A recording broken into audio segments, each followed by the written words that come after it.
At ang total ng ating naipon ay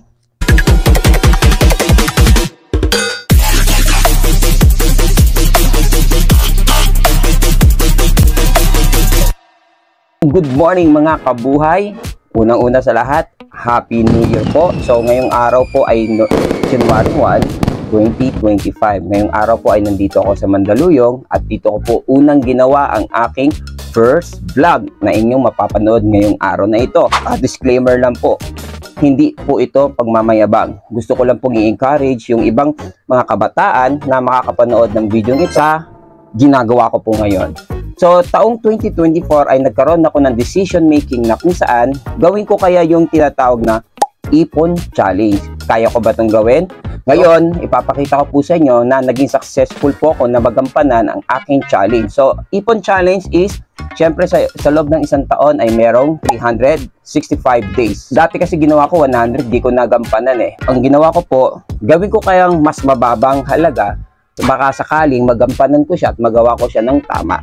So, praise God, nagawa ko siya ng tama. So, sa loob ng 365 days o sa taong 2024, nagampanan ko pong makapag-ipon ng halagang 10 piso kada araw. So, ibig sabihin, may idea na kayo kung magkano ang laman nito. But ang kagandahan po kasi nito, pag meron akong ibang natatanggap, naguhulog din po ako. Ginagawa ko po ay every week, naglalagay ako ng 70. So, consistent po yun. Hindi pwedeng hindi ko magampanan. Ngayon, ang pinakatanong kabuhay, magkano kaya laman nitong alkansya ko na ginawa ko lang? Ino-consider ko mga kabuhay, pag hinulog ko yung pera dito, hindi na aking pera to. Diba? Automatically, meron na tong laman 3,650. Kaso gusto nating alamin kung magkano ba talaga ang laman nitong alkansya kong hinulugan. So, mga kabuhay, tara, umpisa na nating buksan. So, good morning mga kabuhay. Ito na, fast forward ko lang po yung ating video kanina. Ito na po yung ating naipon ngayong taong 2024. May mga barya rin po tayo. Ngayon, bibilangin naman natin to kung magkano na talaga yung total na halaga ng ating naipon. So, tara, samahan nyo ako.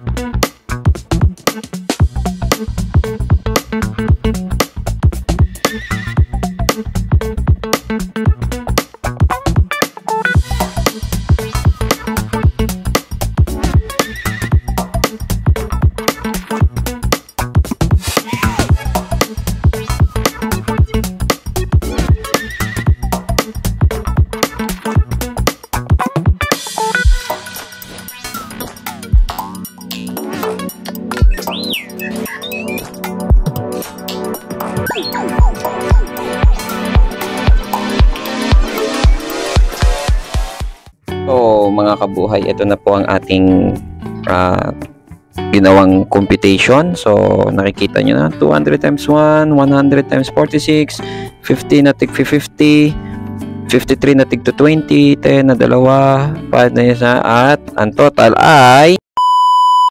So, mga kabuhay, ito na ang total ng ating naipon sa taong 2024. At ang total ng ating naipon ay 8,390. Woo! So, yun. Napakasaya ko kasi nagampanan ko at nagawa ko ang aking task ngayong taong 2024. At syempre may paggagamitan tayo kung bakit ako nagdesisyon mag-ipon. So, ganun din sa inyo mga kabuhay, lalong-lalo na kung ikaw estudyante. Kung meron kang ninanais na bilhin or paggamitan ng pera, try mong mag-ipon dun sa bagay na yon o sa kung ano man yung importanteng yon, at darating yung time na yung naisin mo, mabibigay mo. Ang aking pananaw talaga or ginagamit kong salita, kung ano ang meron ka, gamitin mo, palaguin mo. So, hindi ako nagtatampo, nagdadamdam kung wala man ako nakukuha ganun kalaki na katulad ng iba. So, iba sa kanila, iba din ako, iba ang pagkampanin ko.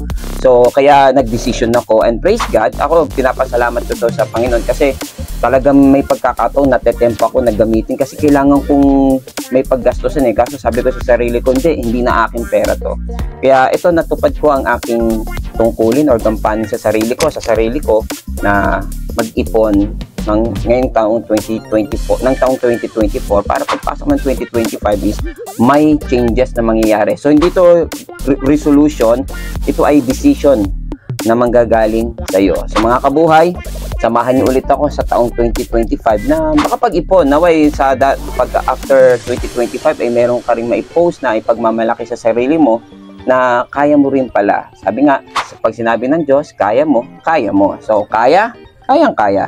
So mga kabuhay, sa susunod nating video vlog, sa susunod nating content, naway ma-encourage kayo na kung nagawa ko, kaya nyo rin.